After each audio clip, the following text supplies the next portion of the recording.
السلام علیکم آل ویور، کیا حال ہے؟ امید کرتا ہوں سب ویور ٹھیک ٹھاک ہوں گے۔ کولس عثمان سیزن 4 ایپیسوڈ 123 کا پارٹ نمبر 2 بتانے جا رہا ہوں۔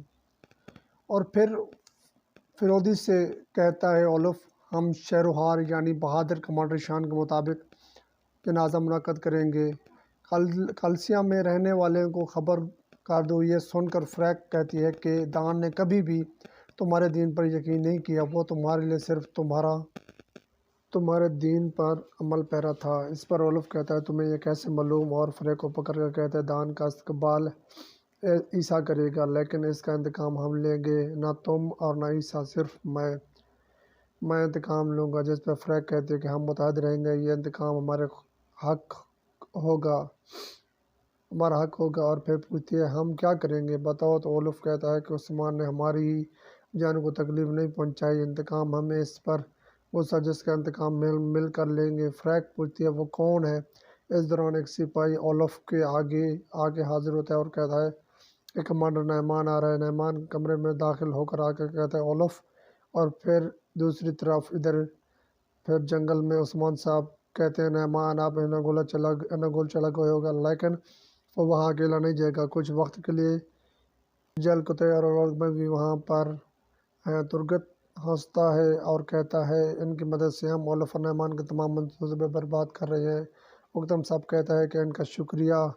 پھر عثمان صاحب ترگت کو کہتے ہیں کہ آپ قلعے کو سب سے بہتر جانتے ہیں، آپ اپنے چند سپاہی لے کر جائیں، فکر نہ کریں، جلکوتے اور اولگن آپ کو اندر جانے میں مدد کریں گے۔ جس پر ترگت کہتا ہے جیسے آپ چاہیں۔ اور پھر دوسری جانب اناگول قلعہ میں جلکوتے عثمان صاحب کا پیغام پڑھتا ہے اور بہت خوش ہوتا ہے، اور پھر اولگن سے کہتا ہے کہ وقت آ گیا ہے اولگن، ہم اناگول کو دوبارہ ہم اپنا گھر بنائیں گے اور پھر واپس یعنی شہر جائیں گے۔ یہ سن کر اولگن بہت خوش ہوتی ہے۔ کیا یہ سچ ہے؟ عثمان صاحب فتح کی طرف گامزن ہیں، انہوں نے یہ ہمیں حکم جاری کیا ہے کہ ہم اناگول کے دروازے کھولیں گے۔ یہ سن کر اولگن بہت خوش ہوتی ہے اور کہتی ہے اللہ کا شکر ہے، اور میری بات غور سے سنو، سب سے پہلے ہم ترگت صاحب اور اس کے سپاہی کو اندر لائیں گے۔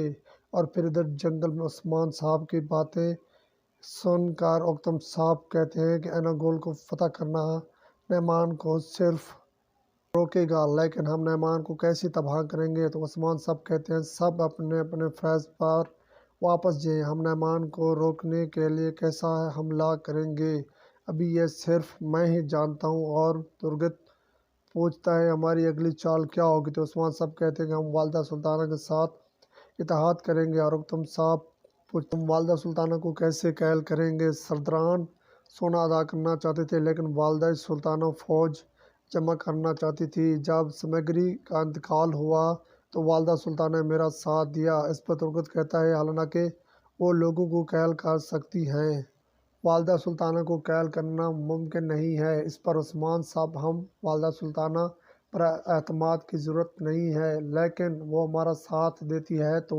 نعمان مشکل میں پڑ جائے گا، کیونکہ والدہ سلطانہ ابھی تک نعمان کا ساتھ دیتی ہوئی نظر آ رہی ہیں۔ اگر وہ ہمارے ساتھ اتحاد کر کے اتحاد کریں گے تو ہم مضبوط ہو جائیں گے۔ یہ سن کر اکتم صاحب کہتے ہیں کہ اگر ہماری قسمت والدہ سلطانہ جیسی ہوئی تو ہمارے سر جلد کاٹے جائیں گے اور ہنسنے لگ جاتے ہیں۔ ترگت بھی ہنستا ہے اور کہتا ہے ہم اسے اتحاد کہتے ہیں اکتم صاحب اور پھر اکتم صاحب کہتے ہیں آپ درست فرما رہے ہیں۔ اور پھر ترگت عثمان سے کہتا ہے کہ اپنے سپاہیوں کے ساتھ اناگول میں چھپنے کی تیاری شروع کروں گا۔ تو عثمان کہتے ہیں کہ ہماری غذا مبارک ہو۔ اور پھر اکتم صاحب اور ترگت صاحب وہاں سے روانہ ہو جاتے ہیں، اور عثمان بران سے کہتا ہے کہ جامنی فوز اور کسلز کے سپاہی بھیجو، تم اس کو منظم کرو گے اور متحد رہنا، وہ ہر طرف سے حملہ کریں گے۔ اس پر برہان کہتا ہے جو آپ کا حکم حضور۔ اور دوسری جانب نعمان اولف سے پوچھتا ہے کہ تمہاری فوج کس وقت آئے گی؟ تو اولف کہتا ہے کہ کچھ دنوں میں پہنچ جائے گی۔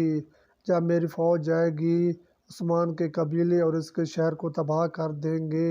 اور نعمان نے نقشہ زمین پر پھینکتا ہے اور اولف سے کہتا ہے کہ عثمان یہ جانتا ہے کہ ہم حملہ کریں گے اور اپنے قبیلے کی حفاظت کر رہے ہیں۔ اس پر اس نے پورے علاقے میں جال بچھا دیا ہے، یعنی شہر میں بھی ایسا ہی ہے۔ اس پر اولف کہتا ہے ہم ان سے زیادہ ہیں، کون سا جال ہے جو ہمیں روک سکتا ہے؟ اس پر نعمان کہتا ہے کیا تم نے ہرن کی کہانی نہیں سنی؟ اولف 5 بھیڑیا جو بھوکے ہیں ان سب کو ایک ہرن کی بو آ رہی ہے، وہ اس بو کی طرف بڑھے۔ بوڑھے بھیڑیا نے کہا کہ مت جاؤ۔ نوجوان بھیڑیا نے ایک نہ سنی اور دن گزرا اور سارے بھیڑیا مر گئے۔ ہرن بوڑھے بھیڑیا کو دیکھ رہا تھا۔ یہ سن کر اولف پوچھتا ہے یہ کیسے ہوا، مجھے بتائیں۔ تو نعمان کہتا ہے کہ پہاڑ بھیڑیوں کا نہیں تھا، وہ ہرن کا تھا۔ چٹانیں کہاں ہیں وہ جانتا تھا، تنگ راستوں کے بارے میں جانتا تھا، عثمان کا جال جب ہمیں تباہ کر دے گا۔ امید کرتا ہوں دوستوں آپ کو ویڈیو اچھی لگی ہوگی، تو چینل کو سبسکرائب لائک اینڈ شیئر لازمی کرنا تاکہ آنے والی ویڈیو کو نوٹیفیکیشن